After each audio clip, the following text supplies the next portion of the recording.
বছরের পর বছর ধরে আমাদের দেশে প্রচলিত রয়েছে বিভিন্ন মূল্যের কাগজের নোট। তাই এই সমস্ত নোট নোংরা হয়ে যাওয়া কিংবা ছিঁড়ে যাওয়ার মতো ঘটনা খুবই সাধারণ একটা ব্যাপার।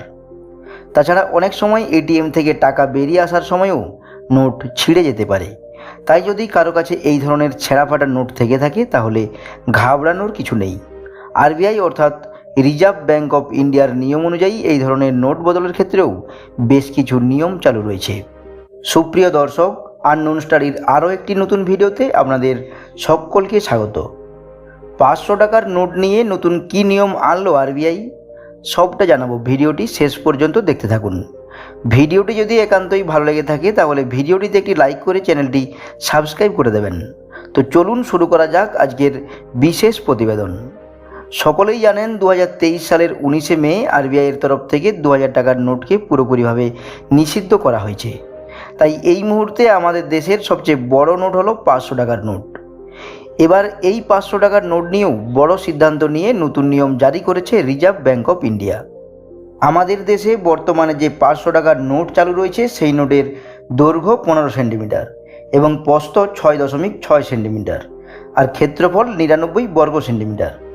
এই পরিস্থিতিতে যদি ছিঁড়ে যাওয়া 500 টাকার নোটটি 80 বর্গ সেন্টিমিটার হয় তবে আরবিআই এর নিয়ম অনুযায়ী এই নোটের পুরো দামই ফেরত পাওয়া যায়। তবে আপনাদের জানার উদ্দেশ্যে বলে রাখি, নোটটি যদি 40 বর্গ সেন্টিমিটার হয় তাহলে অর্ধেক টাকা ফেরত পাওয়া যায়। বন্ধুরা, মাঝে মধ্যেই এই নোট সংক্রান্ত নানা ধরনের খবর সোশ্যাল মিডিয়ায় ভাইরাল হয়ে থাকে। তাই এই বিষয়টি মাথায় রেখেই এই 500 টাকার নোট শনাক্তকরণের জন্য আরবিআই এর তরফ থেকে নতুন নিয়ম চালু করা হয়েছে। তবে এবার আসুন জেনে নেওয়া যাক কিভাবে 500 টাকার নকল নোট কিংবা খারাপ নোট শনাক্ত করা যায়।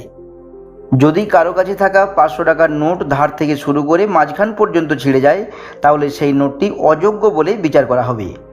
এছাড়া যদি 500 টাকার নোটে মাটি লেগে থাকে এবং সেটি খুব ময়লা হয়ে থাকে তাহলে সেই নোটটিকেও অযোগ্য বলে বিচার করা হবে। যদি নোটগুলি অতিরিক্ত ব্যবহারের কারণে খারাপ হয়ে থাকে কিংবা নষ্ট হয়ে যায় তাহলেও সেগুলো অযোগ্য বলেই বিবেচিত হবে। এছাড়াও নোটের গ্রাফিক্স পরিবর্তন হলেও সেই নোটকে অযোগ্য বলেই বিচার করা হয়ে থাকে, কিংবা নোটের রং নষ্ট হয়ে গেলেও সেটিও অযোগ্য নোট বলে বিবেচিত হয়। রিজার্ভ ব্যাংকের নিয়ম অনুযায়ী যদি কারো কাছে এই ধরনের 500 টাকার পুরনো বা বিকৃত নোট থেকে থাকে তাহলে তা নিয়ে চিন্তা করার কোনো কারণ নেই। আরবিআই এর নির্দেশ অনুযায়ী যে কোনো ব্যাংকের শাখায় গিয়ে এই নোট বদল করা যেতে পারে। যদি কোনো ব্যাংক এটি পরিবর্তন করতে না চায় সেক্ষেত্রে ব্যাংকের বিরুদ্ধে অভিযোগ জানানো যেতে পারে। বন্ধুরা, আবার এই 500 টাকার নোটের বিভিন্ন রকম বৈশিষ্ট্যও রয়েছে যেগুলি না জানা থাকলে আপনি যে কোনো মুহূর্তে বিপদে পড়তে পারেন। সম্প্রতি সোশ্যাল মিডিয়ায় ভাইরাল হয়েছে যে সকল 500 টাকার নোটে তারা চিহ্ন রয়েছে সেগুলি নাকি জাল। বিগত কয়েক বছরে রিজার্ভ ব্যাঙ্ক অফ ইন্ডিয়া মুদ্রা সংক্রান্ত বিষয়ে বেশ কিছু গুরুত্বপূর্ণ সিদ্ধান্ত নিয়েছে। অতীতে 500 ও 1000 টাকার নোট বাতিল করার পর এখন 2000 টাকার নোটও বাতিল করে দিয়েছে আরবিআই। এই আবহে নোট সংক্রান্ত বিভিন্ন ধরনের খবর সোশ্যাল মিডিয়াতে প্রতিনিয়ত ভাইরাল হচ্ছে। সম্প্রতি সমাজ মাধ্যমে একাধিক পোস্টে দাবি করা হচ্ছে যে সকল 500 টাকার নোটের উপর স্টার মার্ক রয়েছে সেগুলি নাকি নকল। আর এই বিভ্রান্ত দূর করার জন্য আরবিআই একটি বিবৃতি দিয়ে পরিষ্কার জানিয়ে দিয়েছে যে অন্যান্য নোটের মতোই স্টার মার্কযুক্ত 500 টাকার নোটটিও বৈধ। রিজার্ভ ব্যাংকের পাশাপাশি এই বিষয়ে বিবৃতি দিয়েছে পিআইবির ফ্যাক্ট চেক টিমও।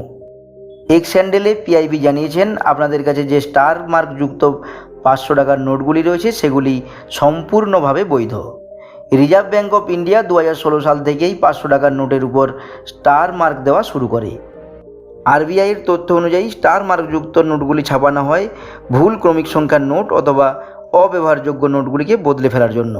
তো বন্ধুরা, এই ধরনের ইনফরমেটিভ ভিডিওগুলি পাওয়ার জন্য ভিডিওটিতে একটি লাইক করে চ্যানেলটি সাবস্ক্রাইব করে দেবেন এবং বন্ধুদের সাথে শেয়ার করতে ভুলবেন না। জয় হিন্দ।